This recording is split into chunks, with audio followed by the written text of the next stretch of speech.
उदासी से बेंच पर अकेला दूर खेलते बच्चों, पार्क की सारी महक और रंग हवा हो गए थे। बहुत सारे दिन गुजर गए। मैं उदासी से बेंच पर अकेला दूर खेलते बच्चों को देख रहा था। एक शख्स पास से गुजरा, ठटका, जरा सा चला, फिर रुक गया और मुरझाई हुई आवाज में बोला, वो अब कभी नहीं आएगा। चौंका, सर उठाया। वो शख्स जैसे अपने आप से बातें कर रहा था। बड़ा बहादुर बच्चा था, ब्रेन ट्यूमर था। कुछ देर तकलीफ दे खामोशी रही, फिर इतनी धीमी आवाज में जिसे वो बमुश्किल सुन सका, वो बोला, आखिरी लम्हों में भी वो आपको याद कर रहा था। बिस्मिल्लाहिर्रहमानिर्रहीम। तमाम व्यूवर्स को, सब्सक्राइबर्स को और नए आने वालों को खुशामदीद के साथ आप सब लोगों को मेरी जानिब से अस्सलामु अलैकुम वरहमतुल्लाहि वबरकातुहू। सर्दी बढ़ती जा रही है, आप लोग भी एहतियात करें। तकरीबन पूरे पाकिस्तान के ये आलम है और नॉर्दर्न एरियाज़ के अंदर तो बहुत ही ज़्यादा सर्दी है, लिहाजा अपना ख्याल रखें। और मेरी दुआ है अल्लाह पाक आप लोगों की ज़िंदगी में आसानियाँ फराहम फरमाए। आमीन सुम्मा आमीन। अपनी अपनी बिल्ली। सारा तमाशा ख्वाब और हकीकत के दरमियान था। हकीकत यूँ कि वो समझ और जान रहा था कि क्या हो रहा है। ख्वाब यूँ कि जो कुछ हो रहा था इस पर कोई अख्तियार नहीं था। एक तेज लहर थी कि जिसमें हर शय बह चले जा रही थी।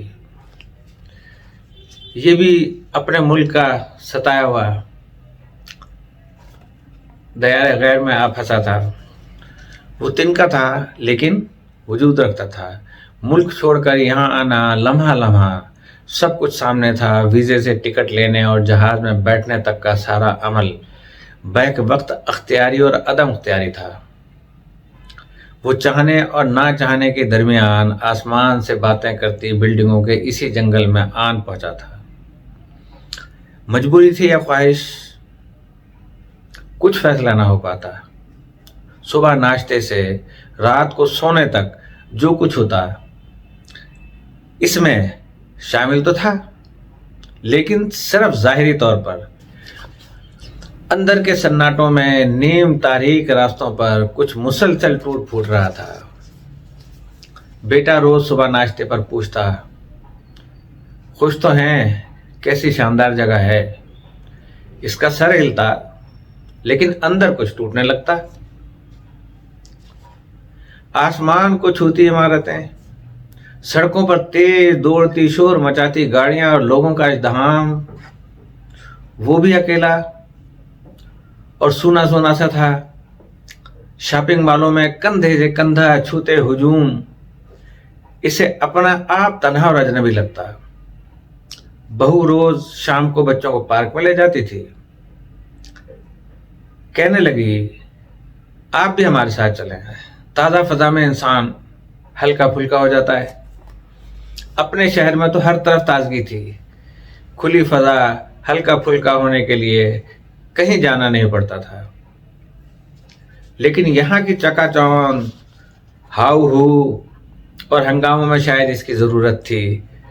अब 60वीं मंजिल के 60th फ्लोर की मंजिल के फ्लैट से निकलकर पार्क में आया तो लगा कि पहली बार पांव जमीन से लगे हैं। लश पश करती सब्ज घास, फूलों की कतारें और मध्यम मध्यम रखती हवा का रक्स। सांस लिया, लगा सारा वजूद सुरमई रोशनी और फूलों की महक से खिल उठा है। बहू और बच्चों के प्ले एरिया की तरफ निकल गए थे। मैं करीब के एक बेंच पे बैठ गया। जूते उतार कर पांव मखमली घास पर रख दिए। अजीब सुकून मिला। तो मैं अभी तक हूं? इसने लंबे सांस लेते हुए सोचा। आसमान को छूती इमारतों के इस तारीक जंगल में ये पार्क एक और ही दुनिया सा। ये हवा ही है। इसने फिर एक लंबा सांस लिया। ख्वाब देख रहा था। ये खुशबू ही है। इसने सूंघा। ये रंग ही है। इसने देखा। दफातन एहसास हुआ कि कोई करीब में ही मौजूद है। रंगों से नजर हटाकर देखा। 10-12 साल का एक बच्चा टिकटिकी बांधे उसे देख रहा था। हेलो, इसके मुंह से निकला। हेलो। बच्चा खिल उठा और इसके करीब आ गया। मैं यहां बैठ जाऊं? आपके साथ?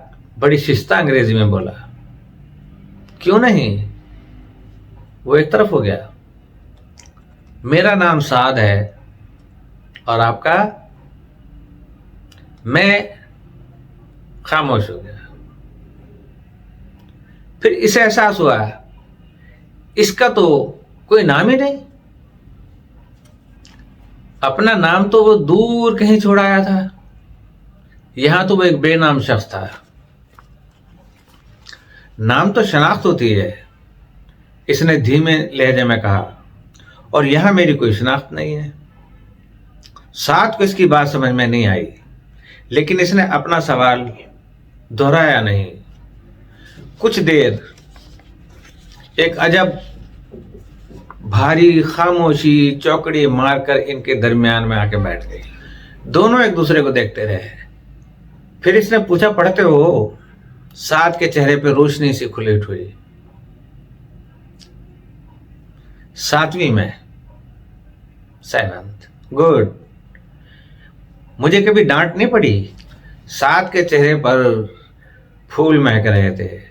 मैं अपना काम करके जाता हूं। टीचर बहुत खुश होती है। Very good. कुछ देर दोनों एक दूसरे को देखते रहे, जैसे एक दूसरे को पढ़ने की कोशिश कर रहे हों। फिर वो बोला, कहीं करीब ही रहते हैं? साद ने इस बात में सर हिलाया। वो जो सामने मार्केट है उसके पीछे वाले स्ट्रीट में हमारा घर है। इसने रश्क से उसकी तरफ देखा। विला में तो आदमी जमीन पे होता है ना? साद को उसकी बात समझ ना आई। कुछ देर सोचता रहा, फिर बोला, तो आप जमीन पर नहीं रहते? वो हंस पड़ा। नहीं, मैं तो फ्लैट में रहता हूं। वो भी 60वीं मंजिल पर। साद को अब भी उसकी बात समझ ना आई। फ्लैट जमीन पर नहीं होते?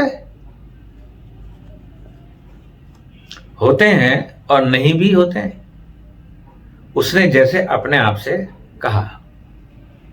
दफातन एहसास हुआ कि साद अजब उलझी नजरों से उसकी तरफ देख रहा है। इसने बात शुरू करने के लिए पूछा, तुम्हारे अब्बू, अम्मी और? साद ने बात काट दी, मेरी 2 बहनें भी हैं। और भाई? मैं अकेला भाई हूं। इसके चेहरे पे साया सा लहराया। इसने घास के उस कते के दूसरे कोने की तरफ इशारा किया कि इसके अब्बू, अम्मी और 2 बहनें घास पर बैठे हुए थे। अचानक उसके अब्बू खड़े हो गए और उसे आवाज दी। जाने से पहले साद ने इसका हाथ पकड़कर कहा, कल आएंगे ना? इसने इस बात पर सर हिलाया। बहू भी बच्चों को लेकर आ रही थी। करीब पहुंची तो बोली, आप बोर तो नहीं हुए? नहीं नहीं, वो जल्दी से बोला। यहां आकर तो ताजा हो गया हूं। क्या शानदार पार्क है। तो बस अब आप रोज हमारे साथ यहां आया कीजिए। बहू उसको हशाश बशाश देखकर खिल उठी। इस रात वो अपने शहर की गलियों और खुली फजाओं में फिरता रहा। सुबह नाश्ते पर बेटे ने कहा, आप आज खुश लग रहे हैं। बहू बोली, शाम को इन्हें पार्क लेके गई थी। बेटे ने कहा, अब इन्हें अपने साथ रोज लेके जाया करो। छुट्टी वाले दिन तो मैं भी जाता हूं। दूसरी शाम वो अभी पार्क में दाखिल हुए ही थे कि साथ भागता हुआ आया और उसके करीब आके बैठ गया। बहू बच्चों को लेकर आगे निकल गई। वो दोनों अपनी बेंच पे बैठे हुए थे। उसने दूसरे कोने की तरफ देखा, साथ की अम्मी अब्बू बेंच पर बैठे इनकी तरफ देख रहे थे। बहनें घास पर बैठी थीं। इससे पूछा, तुम सब छोटे हो? साद ने इस बात में सर हिलाया, जी हां, मैंने अम्मी अब्बू को आपके बारे में बताया था। फिर कहने लगा, आपने बताया ही नहीं कि आप कहां से आए हैं? पाकिस्तान से। ओह, पाकिस्तान, वहां तो हर वक्त डज डज होती है। उसने उंगलियों से पिस्तौल की शक्ल बनाई और मुंह से डज डज की आवाजें निकालने लगा। फिर खूब हंसा। वहां इतने धमाके क्यों होते हैं? इसने मासूमियत से पूछा। जी चाहा कहूं कि तुम्हारी ही मेहरबानियों से तो तुम ही इन्हें पैसे देते हो। लेकिन चुप रहा, ता देर चुप। फिर बोला, ये तो किसी को भी मालूम नहीं, इनको भी नहीं जो ये सब कुछ करते हैं। साद ने कहा,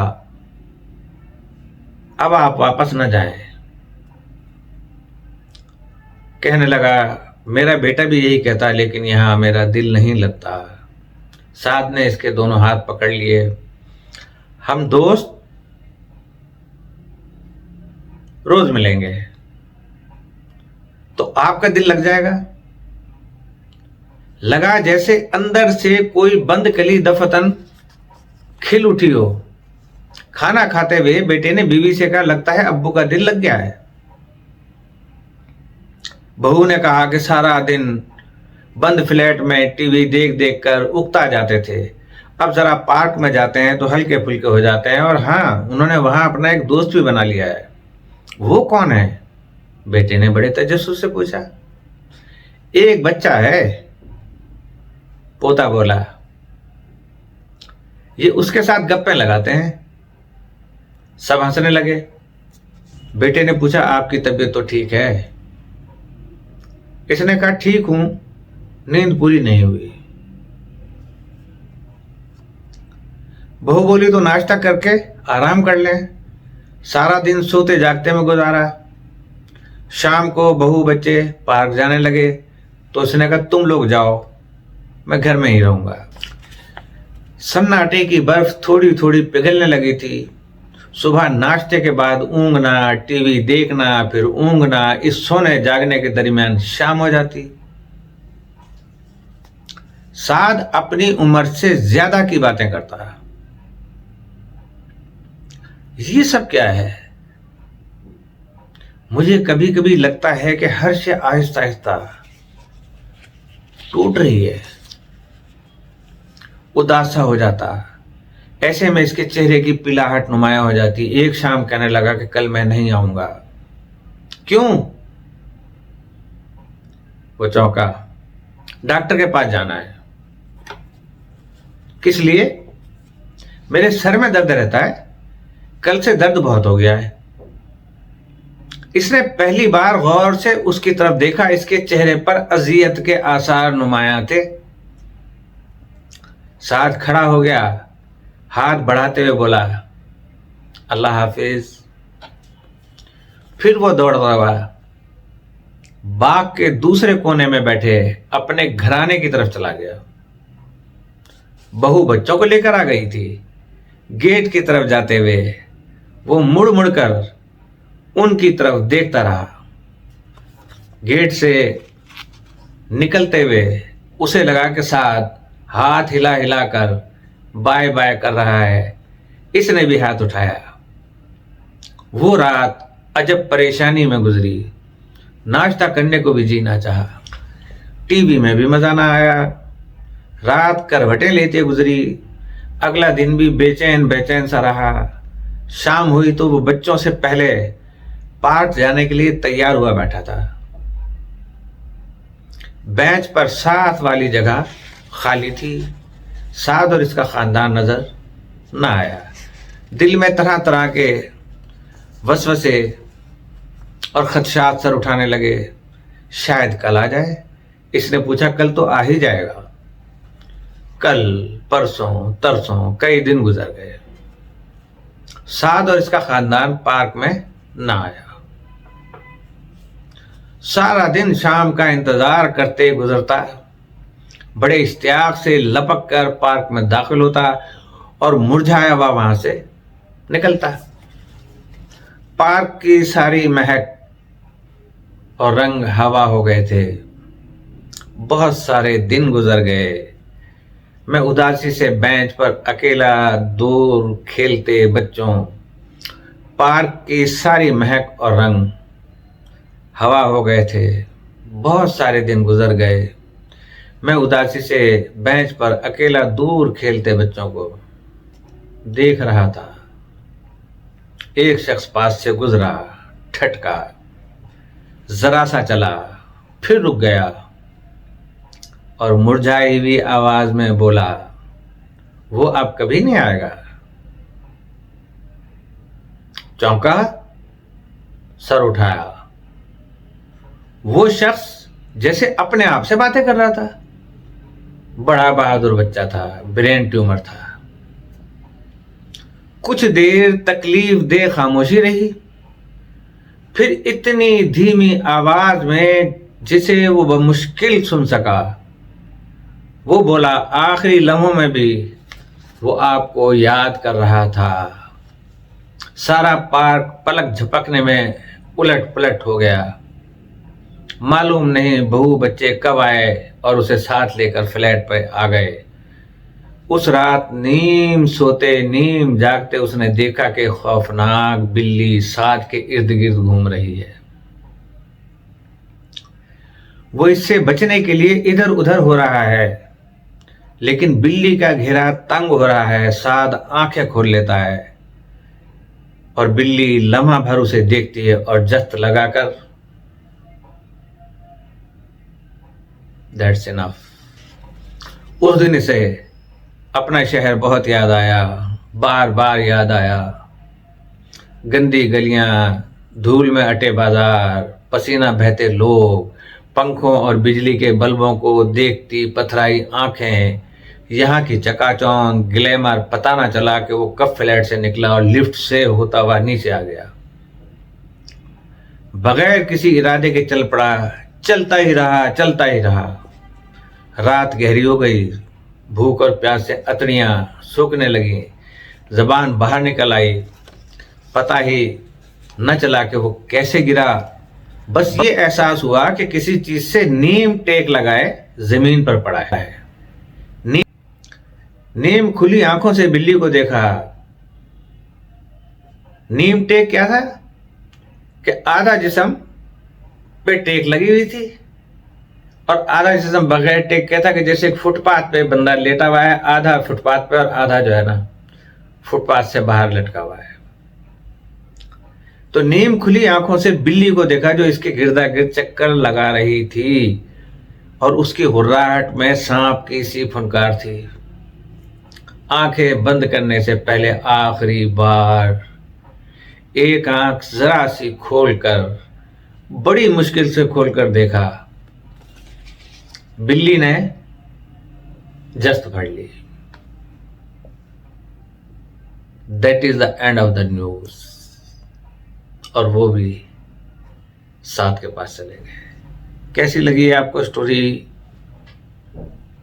जेन्युइन थी? और आप कमेंट्स बॉक्स में अपने रिमार्क्स ज़रूर पास कीजिएगा।